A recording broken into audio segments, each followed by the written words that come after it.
ধর্মের নামে যে অশান্তি হচ্ছে, ধর্মের নামে যেভাবে মানুষের বিভেদ সৃষ্টি করবার চেষ্টা হচ্ছে, ধর্মের নামে যেভাবে আগুন লাগানো হচ্ছে, ধর্মের নামে যেভাবে সরকারি সম্পত্তি ভাঙচুর করা হচ্ছে।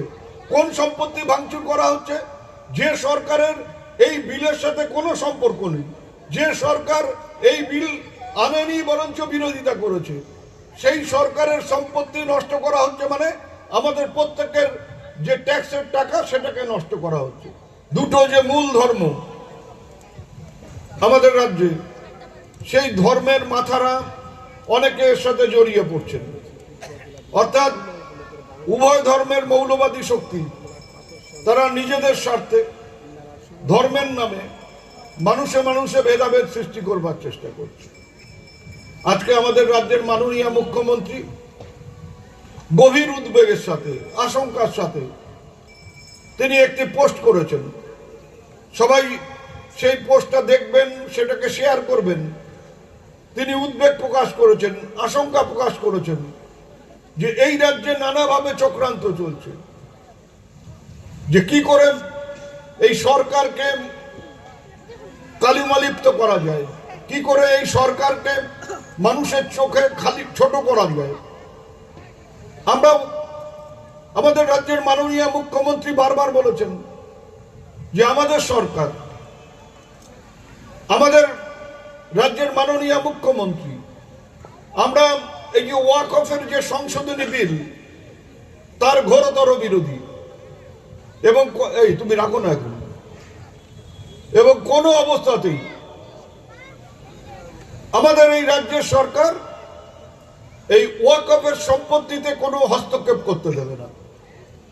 আমি আজকেই দেখছিলাম যে জেলা শাসক বা জেলা ডিস্ট্রিক্ট কমিশনার অর্থাৎ জেলা সমাহর্তা তারা যদি কোনো সম্পত্তি দখল না করে তাহলে অন্য কারো ক্ষমতা নেই সেই সম্পত্তির উপর হাত দেয়। তা মাননীয় মুখ্যমন্ত্রী যদি বলে দেন যে এখানে কোনো ওয়াকফের সম্পত্তির উপর সরকারি হস্তক্ষেপ হবে না, ডিএম বা জেলা সমাহর্তা যদি সেটার উপর হস্তক্ষেপ না করে, তাহলে কার ঘাড়ে কটা মাথা আছে যে তিনি সেই সম্পত্তির উপর হস্তক্ষেপ করবেন? তারপরেও আমরা দেখতে পাচ্ছি কিছু কিছু মানুষ অতি উৎসাহে মানুষকে আরো বেশি করে উত্তেজিত করে, কিছু অল্প বয়সী ছেলে যারা হয়তো ওয়াকফ কি সেটা জানে না, যারা হয়তো ওয়াকফের সংশোধনী বিলে কি আছে সেটা জানে না, তারা হয়তো ওয়াকফের পুরনো যে বিল, ওয়াকফ বোর্ড তার নিয়ম নীতি সম্বন্ধে কোনোভাবে ওয়াকিবহাল না, তারা নানা রকম উত্তেজক স্লোগান দিয়ে নানাভাবে মানুষকে বিচলিত করবার চেষ্টা করছে। তারা নানাভাবে মানুষকে একটা ফাঁদে ফেলে দেবার চেষ্টা করছে, এবং সেটা আমরা দেখতে পাচ্ছি কোন কোন জেলায় এটা নিয়ে একটা হিংসাত্মক ঘটনা ঘটছে।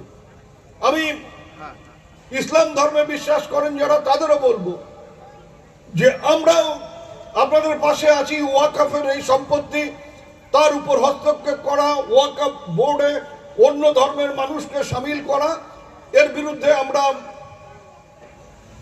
বিরুদ্ধাচরণ করি। আমরাও মনে করি যে এটা একটা বিশেষ ধর্মের মানুষকে তার ধর্মীয় স্বাধীনতায় হস্তক্ষেপ করা, এগুলো আমরা করতে দেব না। কিন্তু তাই বলে ধর্মের নামে যে অশান্তি হচ্ছে, ধর্মের নামে যেভাবে মানুষের বিভেদ সৃষ্টি করবার চেষ্টা হচ্ছে, ধর্মের নামে যেভাবে আগুন লাগানো হচ্ছে, ধর্মের নামে যেভাবে সরকারি সম্পত্তি ভাঙচুর করা হচ্ছে। কোন সম্পত্তি ভাঙচুর করা হচ্ছে? যে সরকারের এই বিলের সাথে কোনো সম্পর্ক নেই, যে সরকার এই বিল আনেনি বরঞ্চ বিরোধিতা করেছে, সেই সরকারের সম্পত্তি নষ্ট করা হচ্ছে। মানে আমাদের প্রত্যেকের যে ট্যাক্সের টাকা সেটাকে নষ্ট করা হচ্ছে। তো এই জিনিসগুলো আমাদের লক্ষ্য রাখতে হবে। এই জিনিসগুলো যারাই করুক তারা কখনো কোনো ধর্মের মানুষ হতে পারে না। দাঙ্গাবাজদের কোনো ধর্ম হয় না, দাঙ্গাবাজরা হিন্দুও হয় না, দাঙ্গাবাজরা মুসলমানও হয় না। তাদের একটাই ধর্ম, তারা হচ্ছে দাঙ্গাবাজ। তাদেরকে আমাদের চিহ্নিত করতে হবে, তাদেরকে দিকে নজর রাখতে হবে, তারা যাতে সমাজে মাথা তুলে দাঁড়াতে না পারে, বিভেদ সৃষ্টি করতে না পারে। সে যে ধর্মের মানুষই হোক না কেন, তাদের দিকে নজর রেখে প্রয়োজনে তারা যাতে আইনের চোখে সবাই দোষী হয়, আগামী দিনে আইন যাতে কড়াভাবে তাদের বিরুদ্ধে ব্যবস্থা গ্রহণ করে, সেই দিকেও আমাদের সবাইকে নজর রাখতে হবে।